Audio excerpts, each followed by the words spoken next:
This is Here's How, Ireland's political, social and current affairs podcast, presented by William Campbell. Thank you for downloading episode 109 of the Here's How podcast for the 27th of August 2020. I try to stay off the topic of Trump on this podcast, but what about all us Irish feeling so superior and better than those dumb Americans who vote for him? Are we any better? Is our media any better than the Punch and Judy show on the other side of the Atlantic?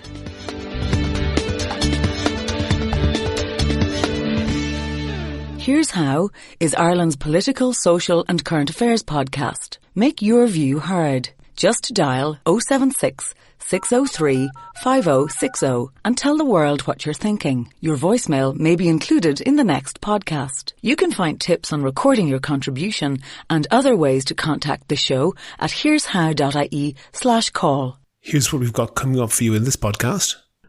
And you can't defeat an irrational feeling with a rational argument, can you? Well, I mean, that's true, but what we're having right now is an ideological discussion or a discussion about the different reasons for why people believe as they do. You're making that particular point. But on the flip side, I mean, it can be argued other people could argue that they have other reasons for objecting to the building of a border wall. That's coming up shortly, but first I want to say thank you to all of my donors on Patreon, especially to Anne-Marie and to Ronan, who both signed up as patrons since the last podcast. Anne-Marie especially generously. I really appreciate everyone who does that, though. Patreon is basically a system that allows people to donate $1 or $2 per podcast or per month, and that helps me to devote more time to research and finding interesting guests. If you think that you could do the same as Anne-Marie and Ronan and all the other donors, there's details on the website and at the end of the show. Two minds are better than one. That's a fairly obviously true saying in most cases. Whether in a work environment or elsewhere, most people will be familiar with the situation where people in a group contribute suggestions that together get a solution to a problem that was better than any one member of the group could have come up with on their own. But it's not always true. Sometimes a group of people make a worse decision than any individual in the group would have. There's scientific research on this. It was done, like a surprising amount of interesting research, by the CIA. They did research in the aftermath of the failed invasion of the Bay of Pigs in Cuba, when the Americans supported anti-Castro Cuban exiles in launching a military attack on their home country. The attack was a disaster. Over 100 of the attackers were killed, and almost all of the rest of the force of 1,500 men were captured.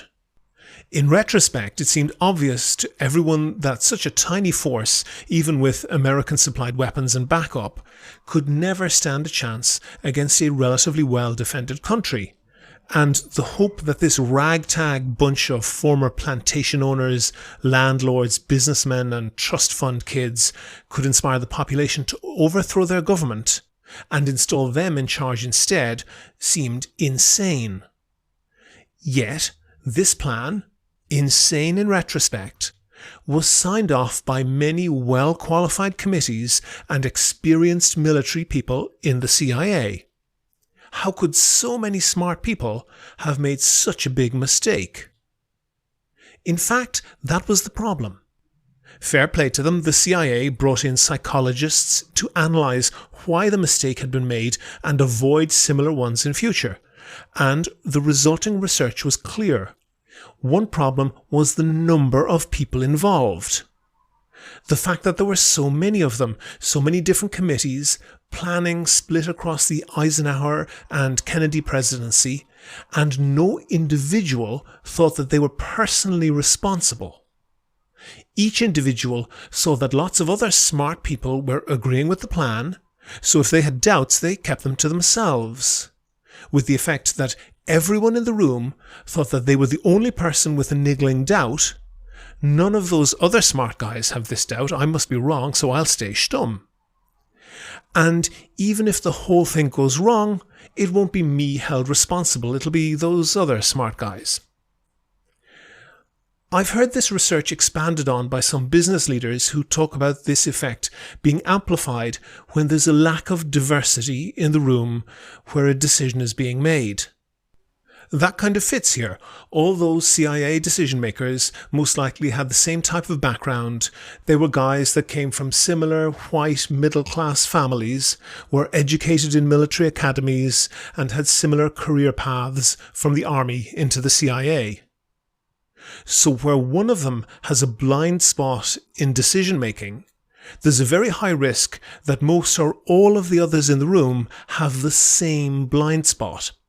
In this case, when former Cuban landlords who had been booted out by Castro told them that for sure their former tenants would welcome them back and give them back their plantations, these CIA guys were all the type of people who wanted to hear and believe that. And because they wanted to believe that, they did believe it. That's when two minds are dumber than one. And a whole room full of minds is even dumber still. So you'd think that the current trend towards diversity could have benefits that people haven't even thought about.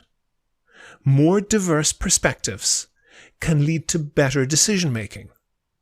But the problem I see here is that what's important to better decision making is more diverse perspectives. That isn't always what happens. There's a particular type of comeback that is sneaking from the nastier corners of social media into politics. The Sinn Féin Senator Lynn Boylan gave a prime example of it in the Seanad recently. Senator Ward is right that if this goes to the courts, it more than likely would be thrown out or would never make it to the courts. Of course you can say that. You're a middle-class white man. So you view the law completely different to somebody who is a traveller, to somebody who is uneducated, to somebody who's maybe a member of the Roma community. Of course you would say that because of the type of person you are, so I don't need to engage with what you're saying. This is what's called an ad hominem, which is a fancy Latin way of saying playing the man, not the ball. It's when someone doesn't have the smarts to defeat their opponent in a debate, so they try to insult them instead and say that their argument can't be right because look at the idiot who's saying it. As exemplified by Senator Boylan, the most recent fashion for this type of weak-mindedness tries to hide behind supposedly being the valiant defender of some put-upon minority or other. But it's very noticeable that the people who use it are often themselves middle-class white people, not from the group that they claim to be defending. Since I used the groupthink example from the 1960s, here's another example. If you have a political point to make, then this is the way to persuade people. Be transformed into an oasis of freedom and justice. I have a dream that my 4 little children will one day live in a nation where they will not be judged by the color of their skin, but by the content of their character. I have a dream today.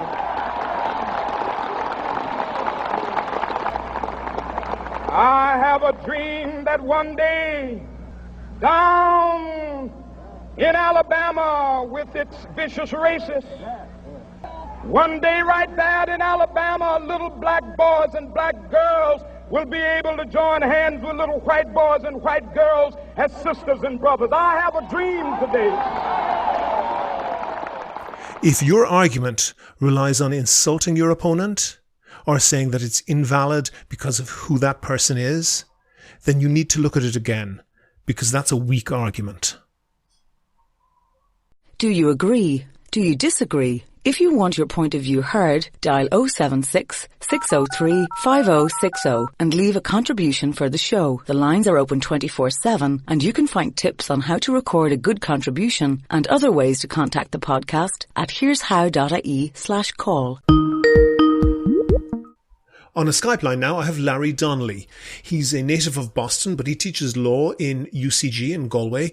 He has published law articles in many journals internationally and in Ireland, as well as being a regular media commentator. And he's also worked as manager of the Public Interest Law Alliance, which encourages the use of law in the public interest and for the benefit of marginalised and disadvantaged people in Ireland. And Larry, I got onto you because you wrote an article on thejournal.ie recently about how the media treats Donald Trump, both on the Fox News more sympathetic side, but particularly on the anti-side.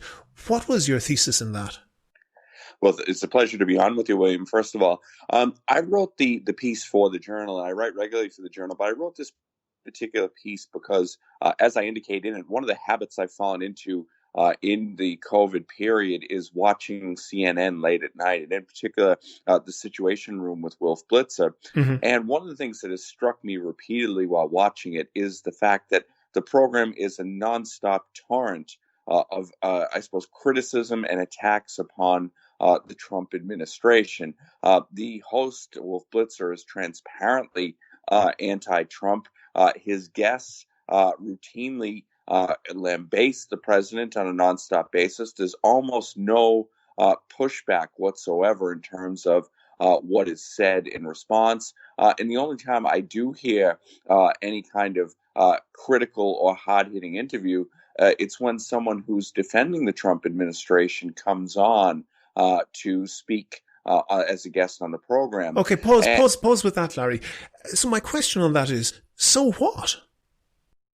So what is the fact is, when I watch a news program, I want to see news. I want to be informed. I'm an opponent of Donald Trump. I find the man appalling in many ways.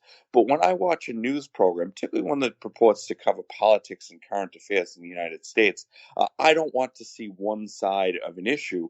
I want to see both sides. And of course, there are those who say that, yes, we need to fact check him. We need to hold him accountable. Absolutely. 100% agree. I 100% agree with that. But on the flip side, the fact is that come hell or high water, 40% or more of the American people are going to vote for Donald Trump in November. I think any news program that does not represent their viewpoint, or at least give their perspective an airing or a chance to be heard, is failing the people tremendously, and all they are doing is reinforcing perceptions and prejudices on the left in this instance, which is what CNN does, or on the flip side, which was what Fox News does by repeatedly trying to curry favor with the Trump administration and essentially being lackeys for the administration, what they do on the right. The American people, I think, are being badly let down by cable news networks. Okay, hold with that, because I had someone from RTE on this podcast several years ago. They don't come on anymore for some reason. I can't imagine why. But I was quite shocked, actually, by an editor in Morning Ireland saying that they were criticised by both sides and therefore felt that they got balance right. And, one of the first things that you would learn about in a journalism class is false balance. So if you have someone from NASA on that says that the world is round, and someone from the Flat Earth Society who on and says that the world is flat, you can't just say, well, there are 2 points of view there and you choose your own. That's just objectively wrong, isn't it? Oh, absolutely. That's true. And there's fact and there is fiction. But let's look at an example. And again, this is an issue of strict ideology. Whether you like it or not, and I don't like it, right? There are people in the United States who very strongly agree with and believe that Donald Trump should continue to build a wall along the southern border with Mexico. They should be given in terms to have a balanced hearing on that issue. Those who believe that should be built should also be heard from, not just those who lampoon and ridicule the idea and say it's racist and everything else. The fact is, those who agree with the president should also be given an airing, and then the people at home, those who watch, will be fully served by the news network and can make up their own minds as to whether it's a good idea or not a good idea. I'm not talking about facts here. I'm talking about a balance of ideological perspectives about the president and about conservatism generally in the United States. So, first of all, I agree with you on that point. I think you're correct that people who believe something different, who have, a different idea, should be allowed to express that. And if you've got an organization like CNN, which I think styles itself as being more politically neutral than Fox News, then that's true. But they hit a limit on that, because if somebody says that we need a wall on the southern border because Jewish people have paid these dirty brown people to create a caravan where thousands of people are planning to invade across the border, that's just objectively wrong. And you can't debate with that type of an opinion, which is essentially the reasoning that those people give. It becomes very difficult when you are not debating the merits of a solution, but you're debating the facts which drive those merits. Oh, okay. I mean, you're again. One of the things I say in the piece in the Journal is that we have to allow all ideas on the table within the bounds of reason. And I think one of the things that's essential to good journalism is discernment. And I think anyone who lacks the discernment to allow somebody spouting some sort of conspiracy theory like that with respect to the building of the wall shouldn't be in journalism. That person shouldn't be heard. But hold on for a second, Larry. The notion that George Soros was paying some unknown thousands of people to stream across the US border from Mexico is central to that. And that is, as you say, 40% or more of people are likely to vote for Trump in November. That belief is central to their belief system. I would fundamentally disagree with that assertion. Absolutely 100% disagree with that assertion, because as somebody who has a lot of friends who are Donald Trump supporters, they would laugh at the idea that George Soros is behind this. They would have other reasons for why they think that a border wall should be built. And these are the kind of perspectives we need to hear. I can give you one. Sure. There was an African-American conservative Trump supporter who was on the Sviati States of Mind podcast very recently. Mm-hmm. He was asked about the wall and why he believes so strongly that the wall should be built. And his argument was as follows: that the reality is that the people who come over the wall, who come into the United States illegally from the southern border, tend to flock to the inner cities and work in jobs in the service industry and elsewhere. And that they, because of their status, they are able to undercut the wages of typically African Americans who mm-hmm. have worked historically in those service industry jobs, and that there need to be controls put on immigration, up to and including the building of the wall, to allow for African Americans who live in those areas to take those jobs and to take them at reasonable wages and not be undercut by those who are coming from the southern border. That's a reasonable perspective in terms of the wall that I think needs to be heard, whether you agree or disagree with it. I agree with you. I think that's entirely correct. But the answer to that is that, number one, people, the Mexicans who are people from other countries also in South America and Central America, who are coming, typically land in the United States in an airplane. It's very unusual for them to go through that process of, crossing the desert, and that might be interrupted by a wall. And number two, the business communities, and this was documented by Eric Schlosser with the strawberry field. I can't remember the exact name of the essay. I'll put it in the show notes. That business interests were being very careful to keep it a very specific degree of illegal for people to come across into the United States, so that they would still be able to come, but that they wouldn't be able to enforce any labor rights, because they would be still technically illegal, even though they would be partly tolerated.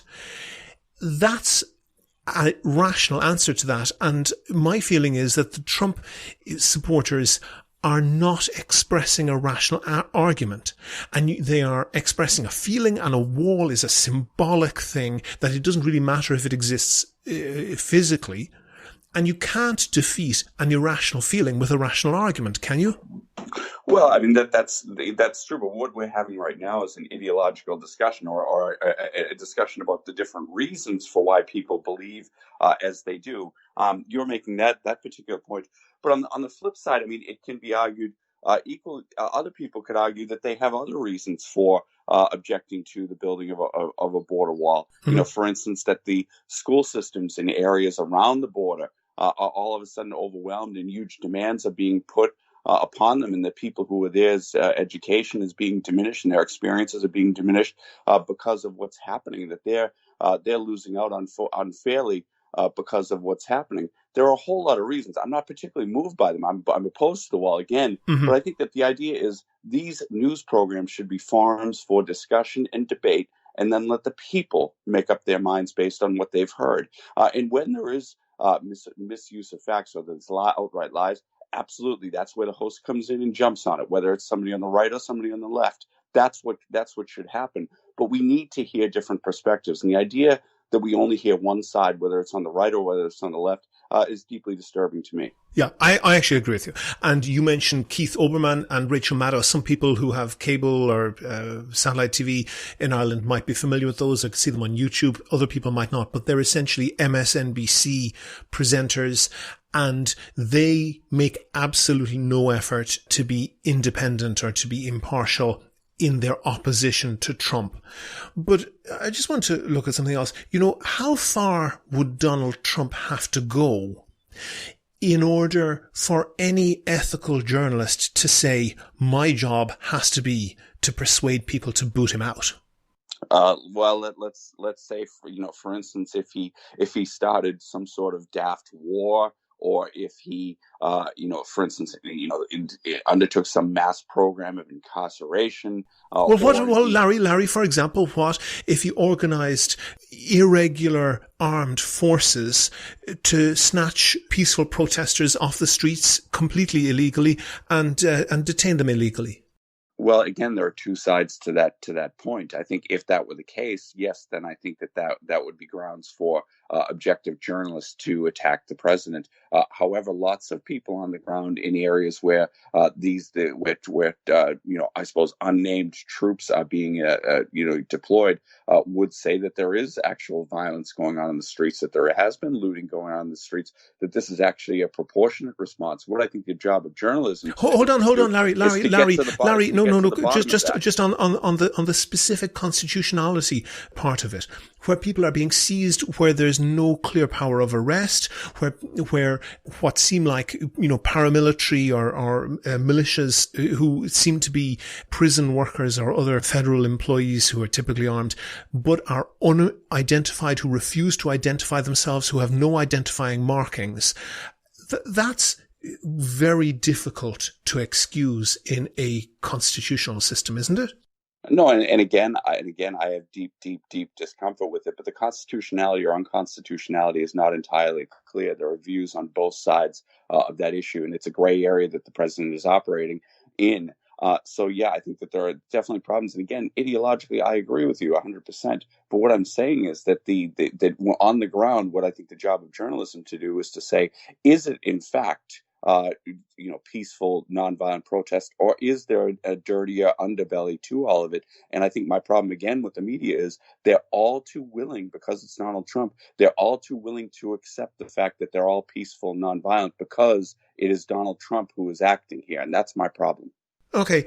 One thing that Donald Trump is regularly lambasted for is after the Charlottesville neo-Nazi rally in which one young woman was murdered and had a procession of, mostly it seemed, young men screaming about Jews will not take over, and including flying swastika flags. Donald Trump, in the aftermath of that, said that there are fine people on both sides. Isn't there a point where you can just have to say there aren't fine people on at least one side? Sure. I think I believe that, yes, his comment was an appalling one. And I think that most journalists, including journalists who would be identified as being on the right, saw no merit in the comments that he made. I don't think anybody sought to defend what he said. And I think he was rightly held accountable for it. I think it was, again, another appalling instance in which he revealed that he doesn't have the character to be president of the United States. Okay, but I'm talking more about how journalists should react. And there exists a spectrum, and some people will try to say Trump is Hitler, and that's clearly wrong. But Trump exists on a spectrum, and somewhere else on that spectrum is perhaps Lukashenko in Belarus or Putin in Russia, and somewhere further down that spectrum are other more dictatorial leaders, perhaps in Korea, and somewhere at the end of that spectrum is Hitler. And the bottom line is that it's not clear how far down that spectrum Trump has to go to just lose all right to be treated as a normal politician. Would you accept that model?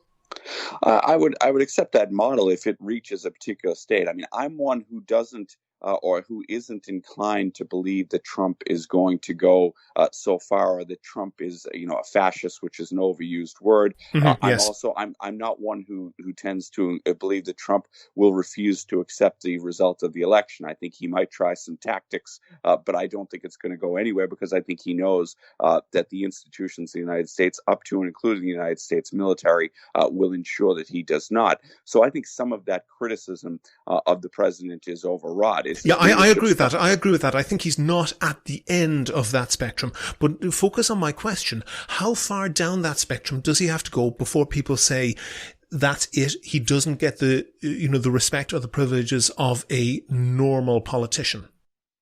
It's a fair question. I mean, how far does he have to go? I don't know. I think ultimately, for journalists to decide. I mean, I've given you a few examples. If there were, mass incarceration of people because of they belong to a particular race, if he started some sort of daft war that had no basis in reality, I think that would be it. Or I think if he didn't accept the result of the presidential election in November, I think those would be the kinds of things that would tip the balance. I think he probably teeters close to the edge on that front, but to my mind, he hasn't crossed it. Oh, okay, I want to expand that thought, because the problem with that model that you're giving there is that by the time he crosses that line that you're describing, it's too late. I frankly don't believe so. I mean, if he does, announce or start something, it can be rolled back relatively quickly for a whole variety of reasons. Again, this is my faith in the institutions of the United States, and I don't believe he would go that far. It's just my opinion that he wouldn't go that far, and that if he did, then I think that's the time that he deserves to be rightly and roundly condemned. But I do think that the media has done a good job of holding the guy to account. I mean, that's the reality. And again, I just think that some of this stuff is overwrought. I think some of the stuff, we spend an awful lot of time discussing all of this. We've spent very little time discussing the issues in the United States. And that's where one of the things I think journalism should be trying to do is trying to get back and focus in on the issues rather than on the persona of Donald Trump and on his behavior. I know that the latter two make for good ratings, but issues, tackling the problems the United States has, that's what's going to improve things. And if they want to highlight President Trump's deficiencies on that front, I'm all in. But let's get to that.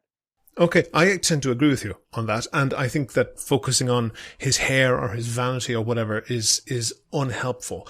But how, to move this on to Ireland, how would you rate Irish journalism compared to that international context?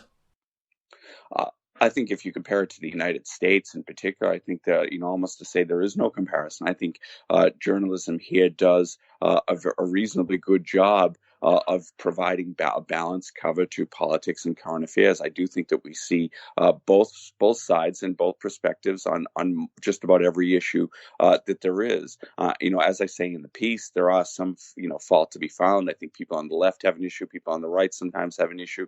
Nowhere is perfect, but by way of comparison, I think Ireland does a much, much better job. And it's down to the model of journalism here, whereas I suppose in the United States, it's driven by ratings and advertising revenue. It's quite a different model here, and I think that model is far superior. I think you're right. I think Irish journalism does well in some respects. Where I would have criticism of them, and you can tell me whether you agree or not, is there's a concept called the Overton window, which essentially means that there is an accepted area of discussion. So not everybody has to agree with the same viewpoint in order to get airtime, in order to get on TV, in order to get quoted in a newspaper. But that window is relatively narrow. And there are people who have opinions outside that who are just considered outre and not acceptable in terms of journalism. And one good example of that is you will never hear a politician, pretty much of any party, who will make even the mildest of criticism of the Gardaí without prefacing it by giving a fairly long lecture about how hard the job of the Gardaí is and how brave they are and so forth. That is a failing of Irish journalism, isn't it? Maybe, but I mean, I think if you're talking about people who are critical of the Gardaí or people who are coming from that kind of hard left perspective, I mean, not necessarily hard left. Well, I mean, if you want to see people who are critical of the Gardaí, for instance, Paul Murphy, I think gets a pretty good airing on media outlets at every opportunity I can see, and he certainly has had his own brushes with the Gardaí in different instances in security personnel. So I'm not so sure if that stands up. I think that a lot of people, for instance, on the left and some on the right, would say that that fringe perspectives arguably get too much of a run out in Irish journalism. I mean, a lot of people on the left would say that in order to ensure balance, these kind of right-wing fringe dwellers get trotted out on different issues that might be out there. So I do think that there are a reasonably wide range of perspectives that are there. Where I think you have a point is I think that in terms of the so-called establishment, there is probably a prevalent view there on a number of issues, some of which I suppose tacks to the right, some of which probably tacks to the left. And I think everything is viewed through that prism. That would be my one sort of failing, that there is this kind of idea of we're the sensible ones and that's how it goes. I think that would be my one perhaps particular issue with Irish media coverage. Okay, one striking contrast that I saw was that one cabinet minister, for a single instance of penalty points fraud, somebody went, Chris Huhne, the former Liberal Democrat deputy leader, went from being a cabinet member to serving a jail sentence for a single instance of penalty points fraud, where he essentially got his wife to say that she was driving the car when the car was speeding. We've had penalty points fraud operated on an industrial scale by very senior Gardaí. The circumstances would suggest that they were doing it for profit. And that's just waved aside. We do have some areas of discussion that are just not allowed in Ireland. That is true, isn't it? Yeah, I think that's probably true. I think that there have been, and there's well documented, records of cover up, et cetera, within the Gardaí. What I would hope for is that, some of the things that, for instance, the Commission on the Future of Policing and other bodies have recommended would militate against that. In terms of the case of the Liberal Democrat MP in the UK, I think probably there that the punishment was a little bit disproportionate in my view. But again, I think that what's happened here is probably too far on the other side. Well, you can make that judgment about Chris Huhne, but we had, for example, a serving TD in Ireland who was very clearly committing fraud when she made a fraudulent claims, or let's say inaccurate and untruthful claims about how badly injured she may have been when she fell off a swing in a hotel whilst having taken a few drinks. And that's one thing, you'll always get people who'll try on a claim, and some of those will be politicians. But what I was really struck by was an Irish Times politician giving a very long homily about how terrible it was that she lost her job as the chairperson of a Dáil committee because the public opprobrium was sufficient punishment for her. Arguably, she committed a crime there. That's really startling that you have a journalist defending a politician in that situation, isn't it? Well, I think that, journalists and all of us have our own opinions on particular circumstances of cases. And in terms of the court case that was filed, I don't know enough about the specifics to comment. I didn't see, as a lawyer, I wouldn't comment unless I saw the pleadings and the evidence and et cetera as to whether it was a fraudulent claim or not. So, yeah, of course, some journalists are going to be sympathetic to the circumstances and plight of others. And, perhaps there is something to the criticisms of the establishment and its mining of its own collective back. Perhaps there is something to that. But I think if you look at the bigger picture in terms of corruption, in terms of bias, et cetera, I think Ireland holds up very well in that case. Actually, I agree with you. For all of my criticism, I think we are not the worst in the world. Larry Donnelly, law lecturer in University College Galway, dual citizen, I understand, with Ireland and the United States. Will you be exercising your vote in November? Yeah, absolutely. I voted already in the Massachusetts Democratic primary, and I'll be voting again before November's election. Larry, I don't think we need to ask you who you're going to vote for. Thank you very much for talking to me. Thank you. Never miss a show. Follow at Here's How Podcast on Twitter and like Here's How on Facebook for updates on each show's contents. Go to the website for sources and references from the show, and while you're there you can like the show on Facebook, follow the show on Twitter at Here's How Podcast, and follow Larry Donnelly at Larry P. Donnelly, and get in touch with me if you can suggest a guest or a topic for a future show. And thanks again to Anne-Marie and to Ronan and all the other patrons on Patreon. Their donations allow me to devote more time to research and finding interesting guests. And if you could do the same as them and donate $1 or $2 per podcast or per month, please go to patreon.com/Here's How.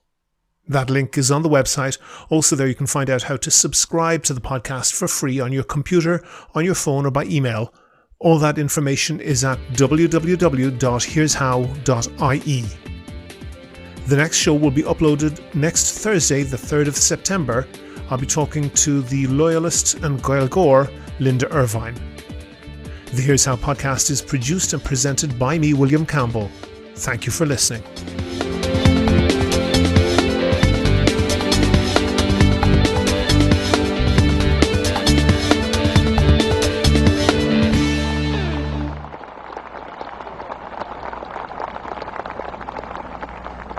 So even though we face the difficulties of today and tomorrow, I still have a dream.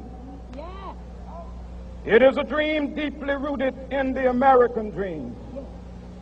I have a dream that one day this nation will rise up and live out the true meaning of its creed.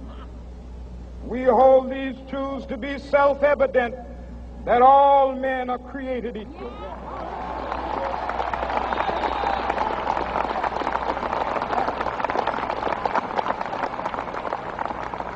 I have a dream that one day on the red hills of Georgia, the sons of former slaves and the sons of former slave owners will be able to sit down together at the table of brotherhood. I have a dream that one day,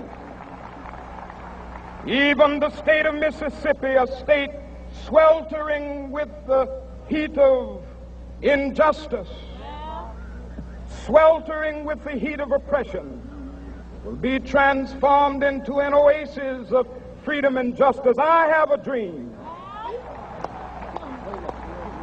that my 4 little children will one day live in a nation where they will not be judged by the color of their skin, but by the content of their character. I have a dream today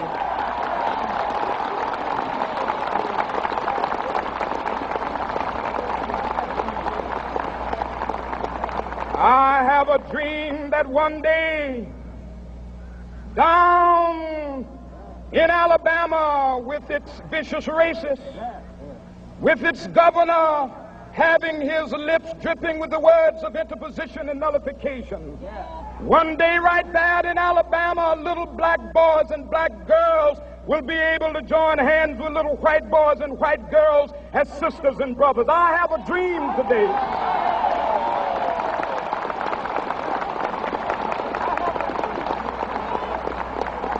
I have a dream that one day every valley shall be exalted, and every hill and mountain shall be made low, the rough places will be made plain, and the crooked places will be made straight, and the glory of the Lord shall be revealed, and all flesh shall see it together. This is our hope. This is a faith that I go back to the South with. With this faith, we will be able to hew out of the mountain of despair a stone of hope. With this faith, we will be able to transform the jangling discords of our nation into a beautiful symphony of brotherhood. With this faith, we will be able to work together, to pray together, to struggle together, to go to jail together, to stand up for freedom together, knowing that we will be free one day. This will be the day This will be the day when all of God's children will be able to sing with new meaning, my country, 'tis of thee. Sweet land of liberty, of thee I sing. Land where my fathers died, land of the pilgrim's pride. From every mountainside, let freedom ring. And if America is to be a great nation, this must become true. And so let freedom ring. From the prodigious hilltops of New Hampshire, let freedom ring. From the mighty mountains of New York, let freedom ring. From the heightening Alleghenies of Pennsylvania, let freedom ring. From the snow-capped Rockies of Colorado, let freedom ring. From the curvaceous slopes of California. But not only that, let freedom ring from Stone Mountain of Georgia. Let freedom ring from Lookout Mountain of Tennessee. Let freedom ring from every hill and molehill of Mississippi, from every mountainside. Let freedom ring. And when this happens, and when we allow freedom ring, when we let it ring from every village and every hamlet, from every state and every city, we will be able to speed up that day when all of God's children, black men and white men, Jews and Gentiles, Protestants and Catholics, will be able to join hands and sing in the words of the old Negro spiritual, free at last, free at last. Thank God Almighty, we are free